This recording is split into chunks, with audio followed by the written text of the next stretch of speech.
Hey Kendra, thank you for joining me today. I appreciate. I think I saw a couple of your posts originally on LinkedIn and was I was impressed with the level of authenticity that I thought you brought to the platform, which I think is it occurs to me as scary on LinkedIn.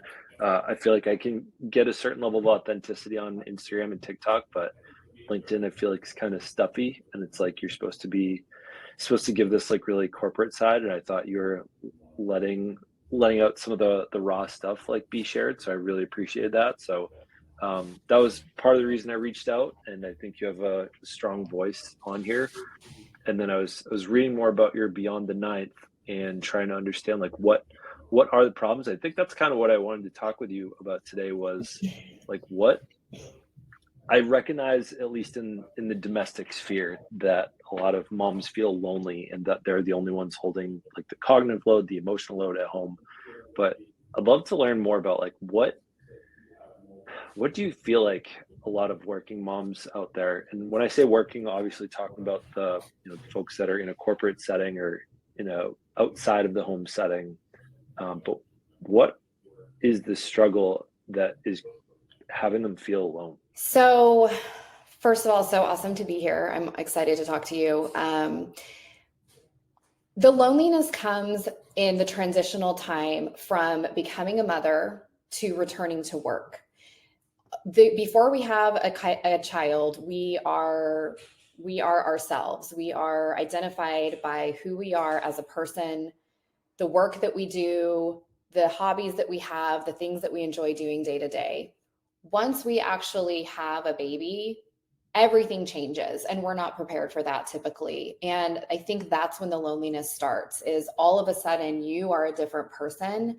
Who you were before having a child and who you are today after having a child is a 100%, 180-degree, whatever you want to call it, you're a completely different person. And that feels scary.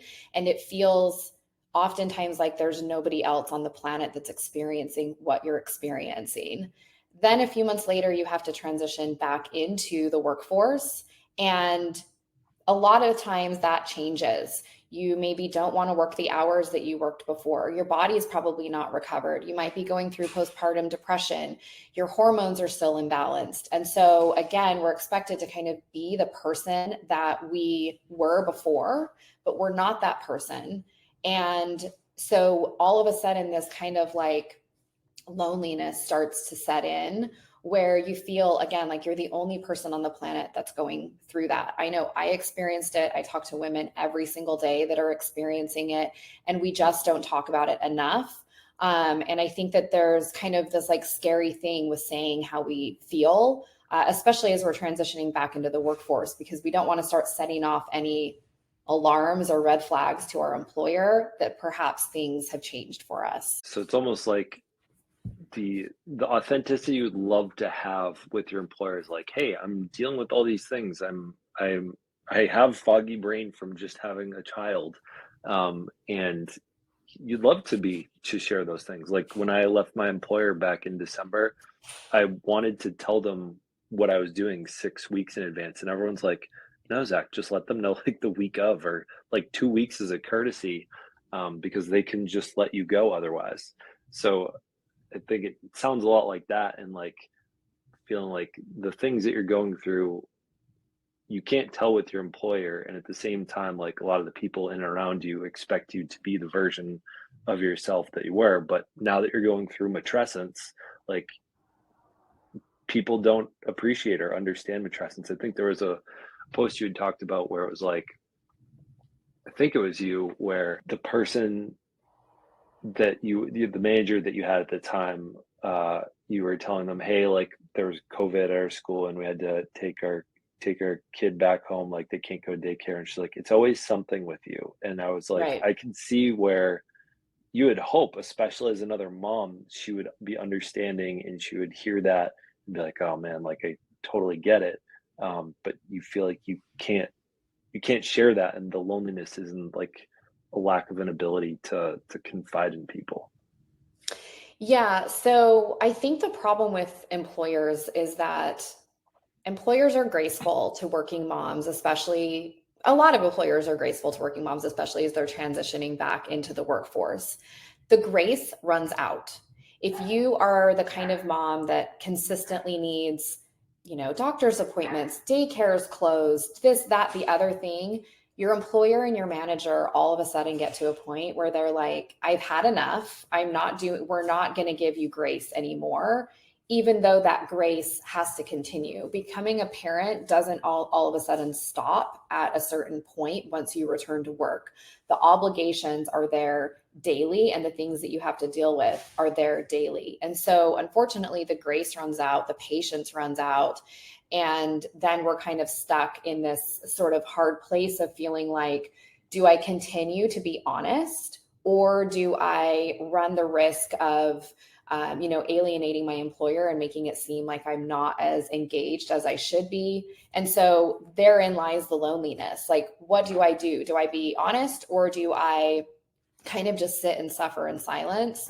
And I think that the loneliness also comes in, like, moms aren't talking about this. Moms are afraid to talk to their partners about this because a lot of times they don't really know what they're going through. Matressence is a word that I honestly learned just probably about 3 or 4 months ago. I knew I was going through something, but I didn't know that it had a word, and I didn't know that it was an actual thing that every single mom experiences. And so therein lies the loneliness again, is like just this, you don't know what you're going through. You don't know why you're going through it. And you kind of feel like you're a little bit crazy, for lack of a better term. Yeah, and I feel like I harp on language so often. I think one with like my corporate clients, but also with the guys that I work with. And I think I'm realizing that knowing that there's a word for it tells us that, oh, someone is already experiencing this. In fact, Somebody's there's a lot studying of people this. experiencing this, Yeah. that where it's worth like having a label to it. And so I feel like that's why so many people have resonated with my mental load series, is because all of a sudden the anxiety and the pain that they were feeling all of a sudden had something worth labeling. Stacy is saying, this is what happened to me when I faced premenopause a couple of years ago. No way I could find in my employer, but I seriously considered taking disability. Wow. What do you feel like? So I know that like you run the Beyond the Ninth community, and you consistently are helping, I think, a lot of women feel not alone. Like how do you go about having these mothers feel not alone? Is it validation? Is it just a community to share? Like, how do you do it? So I think validation is a huge key part of it. I did not create Beyond the Ninth to solve women's problems. I did not create Beyond the Ninth to make things easier. I can't make things easier day to day. I created Beyond the Ninth to say, I see you, I hear you, I'm going through the exact same things that you're going through. And so are hundreds of thousands of women across the globe. And just having that recognition and that kind of like soul connection with other mothers that truly you don't even know that exists until you become part of the mom club. You don't know that there's this kind of unspoken connection among mothers. And that's why Beyond the Ninth was created, so that when you're having a bad day, you can hop into the community and say, I'm struggling today. I'm struggling with my 2-year-old. I'm struggling with meal planning. I'm struggling with postpartum. I'm struggling with my job, anything, and have an army of women saying, I see you, I feel you, I know what you're going through. I can't fix it, but I'm here with you, and I'm giving you virtual support from afar. And just that connection and that support and positivity, again, it doesn't take all of the things away that you're going through, but that validation, you hit on that word, it's the perfect word for it. That validation just helps mothers feel like I'm not alone. Beyond the Ninth was actually started because of a conversation that I was having. It was a random LinkedIn conversation with another mom.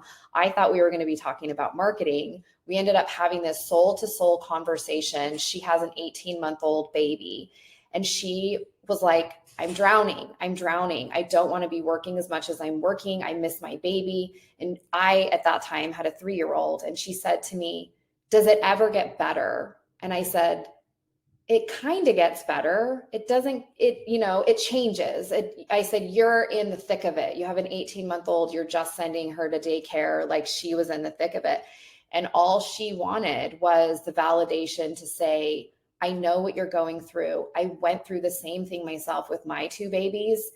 And I'm giving you a hug from, she was in Boston, I was in San Diego. I'm giving you a hug from afar, and I know what you're going through. And that's why Beyond the Ninth was started. You said that you're not solving women's problems, and I'm going to challenge that hypothesis. So I feel like there's a couple of couples that I work with one-on-one, and one of the things that I often recognize is, yes, the guy needs to understand the mental load in the home, and that's what we're going to work on together in our program. But at the same time, when the two of you guys are coming together and talking about things, yeah, there's like that educational awareness piece that's missing for him. But between the two of you in this moment, or like on a consistent basis, to be able to hand off awareness and mental load is validation in the management and the regulation of feelings. And I would argue so many of our like problems of like, I don't have enough money, or I have debt, or the deadline that I have and the amount of time that I have are not congruent, or like my child needs me and I also need to send this important email in the next 30 minutes. Like those are like those problems that I think you're talking about can't be solved. However, I think the experience of being able to self-regulate or regulate in some sort of way such that we can do those things without like a head full of like emotional labor, or like managing, what am I trying to say? There's like the clerical problems, there's the physical problems, and then there's the emotional problems. And I think you solve a huge part of that emotional problem, and it's hitting on loneliness. I did a post recently on Instagram where I asked, like, when the guy doesn't understand what I made a video saying, it's not about the socks, it's not about the dishes, it's not about X, Y, and Z. It's that she feels lonely and she feels hurt that you don't see these things. And I said, ladies, I think I got it right. Did I get it right? And I said, like, which emotion do you feel the most? And lonely like smashed all of the other ones. It was lonely, hurt, and like not even close to any of the other ones. So when you're in your community and you're almost solving loneliness, like, why do you think, what kind of courage does it take for someone to join a group and acknowledge that loneliness is their current pain point? I think it's scary because when you acknowledge the feelings that you're going through, you also probably recognize that some work needs to be done. And I think that that's a scary thing for people, right? I know for myself, I don't like journaling because sometimes I don't like the things that come out when I'm journaling because I think, shoot, I think I need to work on that. Or gosh, this is actually worse than I thought it was. So I think a lot of times women join the community because it's that baby step, right? It's okay, I'm joining a mom community that focuses on, helping to support mothers in a positive way. And that's a baby step. And then maybe for a while they kind of, browse through the discussion boards and maybe they like a few things or they comment on a few things. And that's another baby step. And then all of a sudden, sometimes we reach our breaking point, right? Where it's that last little thing. It's the toddler tantrum after you've had a long day at work. It's traffic on the way home and being late to pick up. It's that one last little thing that all of a sudden, that's when they come to the community and they say, this thing just happened. I'm at my breaking point. And hopefully then the community can pour into them. But I think a lot of times it's observation that sort of happens along the way. And that's the baby steps that they need to kind of to trust the community too, right? Like you're joining a group, there's 650 people, women in this group, and it can feel scary, right? Like I'm an introvert. I feel really scared being vulnerable and open about things that I'm going through. And I think a lot of other women feel that same way. So there's kind of this observation that happens. And then once they see like, this is a trusting, safe space for me to be open and vulnerable and share about the loneliness that I'm going through, that I think is really where the magic starts to happen, when all of a sudden they start seeing all the, the comments and things like that saying, I've been there. Have you thought about doing this? I see you, all of those things. That's really when I think that validation starts to occur. What do you think about it is in our culture that, I mean, it was a free community. I tried joining and you booted me out appropriately. Um, but like, what do you think, given that it's like the ability to access it, like I was able to access it pretty quick. Um, what is it about our culture that puts extra emotional friction into like joining a group like that? I don't know if there's emotional friction or if it's just like it's an action that needs to be taken. And again, joining a community like that maybe kind of then hits you with the reality that you need that support.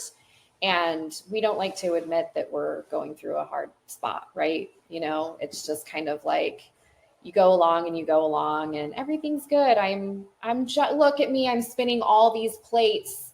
The meals are on the table. I made it to work on time. I took a shower one time this week. You know what I mean? Like I'm keeping it together. But then all of a sudden you join that community and it's like, it's kind of a realization that, okay, I kind of need something. I need like a little bit of extra support. And I think that's where the friction comes from. It's like that self-realization that things aren't perfect. What's one of the coolest things that you've seen from your community that's like banded together to help each other? The thing that I always love to see is when mamas come and join, the thing that we encourage them to do when they join the community is to just say hello. There's a space in the community only for saying hello, introducing yourself. And for me, it's kind of interesting because I can see behind the scenes that there's a lot of women that join. And again, they're observers for a long time. And maybe weeks or months will go by before they say hello. But once they say hello, it seems like all of a sudden that like first step is taken and you start to see people welcoming them to the community. My favorite thing is when people post pictures of their family and you get all of these other mamas that just like see how happy you are posting of your family. And no matter what you're going through, you're proud. The pride shows, you know, you're showing your family. The other thing that I always love to see is that we're a community for working moms. And a lot of times women have struggles with this bridge of going back to work. They are not the same person that they were before they had their baby. And so they're like, I don't want to be working 8, 9, 10 hours a day. I don't necessarily want to be going into the office every single day. I need to be able to pick my kids up at 2:00 when school is out. And so there's a lot of support specifically around that kind of like, you know, corporate change that happens. And it's amazing to see women kind of jump in and make suggestions or recommendations on how they can make career life work, even though matrescence is starting to set in. And, you know, kind of chime in and help and say, you know, talk to your HR manager about this, or kind of give each other that really, really almost tactical feedback on how to adjust things in their career now that they're I'm hoping I'm saying it right. Aram said, we were just talking this morning that in society, we generally make it harder to ask for help. I was reading this book from Liz Plank, For the Love of Men, and she talks about how so often men are even less likely to ask for help. Like I'm imagining like a Beyond the Ninth for men, and I'm just thinking like, that won't they'd be like, no, because, I'm good. yeah, like I mean, I run a community like that to help men understand mental load, but like 99% of them come to me because their wives are like, would you just go learn from that guy Zach? Here says, for example, veterans, we make it more challenging for them to receive benefits. Yeah, and that even that in itself is like having them admit like I need help, I can't, you know, bootstrap my way out. And I know they talked about in her book, she talks about like toxic masculinity being a reason for men not being able to reach out. What do you think it is for women? I think you had touched on like women wanting to feel like they have it together. Do you think that the mid 2010s of Instagram were like a dangerous place for moms to go? I feel like it's changed over the years, but I feel like mid 2010s it was like picture perfect, beautiful aesthetics. This is my home. This is how perfect I look like with my husband and kids. Like, Is that the culture that's been hurting our ability to reach out for help, you think? I think it started way, way before that. My perspective on it is that it started probably with our grandmother's generation and great grandmother's generation. My theory is that my grandmother, she's in heaven now, God rest her soul, but my grandmother never worked, right? Worked. She went through the Great Depression. She wasn't given the opportunity to work. Then our mother's generation comes along, the baby boomers come along, and they are given a different opportunity to work. But the problem is that although that generation was working, they were becoming doctors, lawyers, teachers, bankers, all of these things, the role of mother did not change. And yet those women learned from the previous generation not to complain. The people that went through the Depression did not complain. So the baby boomer mothers did not complain. And yet they suddenly were doing two jobs, and they did it with their mouth shut because they were happy that they were afforded the opportunity, and they learned to not open their mouth.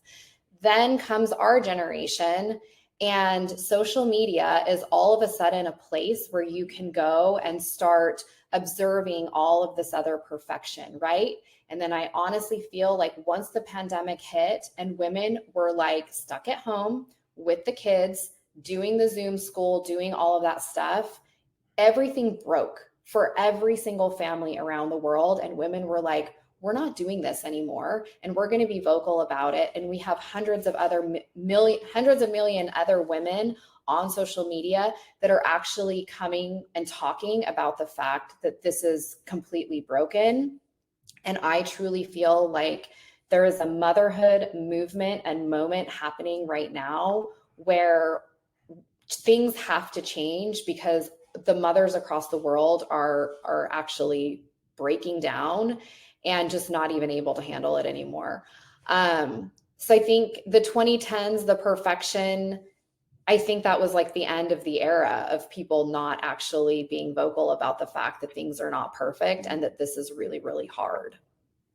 Yeah, my two favorite creators that I think do that really well is Libby Ward, Diary of an Honest Mom, and Emily Jean Ferret, where she she brings you on tours around her house of all the things that are unkept, and like she's definitely not a hoarder, and there are definitely areas of her house that look like she'd be like, we're gonna take a tour around my house so you can feel better about your own. Right. And I, it makes me wonder how many really sad women for the place that they're in their lives, like did, as much as COVID brought us, so many of us, to our breaking points, did it also save a lot of people because of the amount of people that were found themselves being like, I need to talk about this, like I can't be quiet about it. Like, do you think it's been a net positive change despite going through the eye of that storm? I think it's been a net positive change. I think the change is still happening. And I think that the work that you're doing to open the eyes of men and open the hearts of men and make them understand that this is a real, real thing, that is change that needs to happen. And I'm probably not going to be super popular for saying this, but I think there are a lot of women sitting at the top of corporations that are still keeping their mouth shut because they want to preserve their career and their role, and they are keeping their mouth shut about how hard it is for them. And frankly, it's those women that are sitting at the top in leadership roles that need to be more vocal about saying, hey, I'm struggling. I'm a C-level executive, and this is hard for me. So I can only imagine how it is for, people that I am leading that can't afford the full-time nanny and can't afford the home chef and can't afford the house manager. Those are the women that need to be more vocal and be casting more of a light on what's actually going on, so that the other men that are sitting in kind of their other leadership roles recognize that. But I think there's fear that comes with that, right? Those women have worked their butts off to get where they are, and I see why they're quieter about it. Now, when you bring up that that type of person, C-level woman, mom, first person I think of is Sheryl Sandberg. Do you feel like she's done a good job of opening that door, writing that book, doing the TED Talk? Like, is that, I know that because I feel like I've heard both ends of the spectrum of people who really feel good about what she's done, and I think there's also a lot of people that feel like I don't think I've heard people saying that she's set things back, but that she's not doing all that she could almost. Is she one of the ones that comes to the mind that She's one of the is ones that bring us in the comes right to, direction? yeah, but I think she's untouchable, right? So like you Mhm. have people that have such a level of status that it doesn't, I mean, nothing could knock her down, right? But it's the women that sit at the C levels or the VP levels of smaller companies that are just leading teams of 30 or 300 or 3,000, not millions and millions and millions, right? So I think it's that kind of less visible executive that needs to just kind of enact change within her smaller existence, if that makes sense. Well, now I don't know if you have any of those people within your in your community, but have you seen, higher level leadership people in your community talking about like how they can spark change in their organizations or generally for other moms that are not at the same leadership level? We have women from, kind of all different careers, levels, all of the kind of all walks of life in the community. I will say that I don't know how vocal they would be if they were kind of sitting in those positions. It is a goal of Beyond the Ninth to be much more active within corporations, where corporations are actually facilitating membership of the community so that women can get the support and the camaraderie that they need. Um, but the what's actually happening within the community, I don't know that it exists on that level that you're speaking about. If a year from now you I, I know we discussed that a huge problem that you're solving is helping solve the loneliness aspect of it. In terms of the direction that you want to bring this community, like if a year from now, what kind of, I don't know if tangible results is the right word, but like what kind of things do you think you would want to have seen in, another 12 months from now that you feel like that the communities bring the difference that you want to see it bring? I think that something that we're really leaning into in the community is subgroups, sub support groups, because motherhood has so many different seasons and so many different challenges that arise depending on where you are in your motherhood journey, whether you've just given birth, whether you're pregnant, whether your kids are toddlers or school age or older. And so we're really trying to lean into connecting women with other women that are in their particular season. Because if you've got a 1 month old baby, you can't really identify with what a woman is going through that has a 5 year old. And a woman with a 5 year old can't really identify with a woman that has a high schooler or an empty nester. So we're really trying to do a better job at providing kind of those seasonal motherhood support mini groups that people can go and kind of go through different discussions with women in their season. And we're also going to try and facilitate many more resources. We've got a lot of resources in the community, but I think just being a space where we pre-vet coaches, apps, resources, whatever it may be, and kind of facilitate. If you come into our community and you are trying to overcome a specific challenge, we will lead you in the right direction. We will either facilitate it ourselves or we'll lead you in the right direction to get the support that you need. Mm. And Aram has been sharing with us, because I'm realizing I need to learn more about Indra Nui, I think, is the CEO or former CEO of PepsiCo, which sounds like she was super. Are you familiar with her? No. So I guess Aram was sharing, she went to pick up her kids, took them to the board meeting. She showed up in both roles and really gives women tips for improving the way that they be amazing at work and be an amazing mom.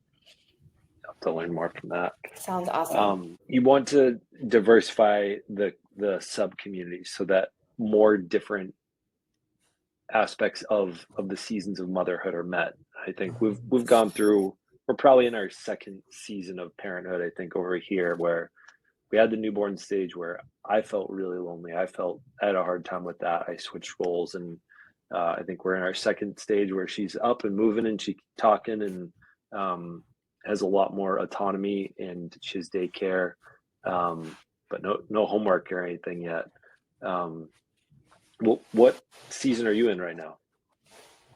So my son is 6. He just started first grade this week, and my daughter is 3.5. So we're in the, kind of the young school age season. And I think there's all kinds of things that come with having a school age kid, and kind of trying to navigate elementary school and all the things that he's experiencing on a day-to-day basis, all the people that he's meeting, and then my daughter's 3.5. She's just kind of beginning to use her words and figure out who she is and develop her personality.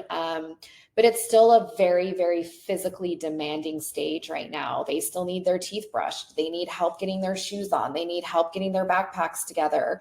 My daughter is 3.5 and she still wants to be carried everywhere. And I would rather break my back than set that little lady down, even though she's so heavy at this point.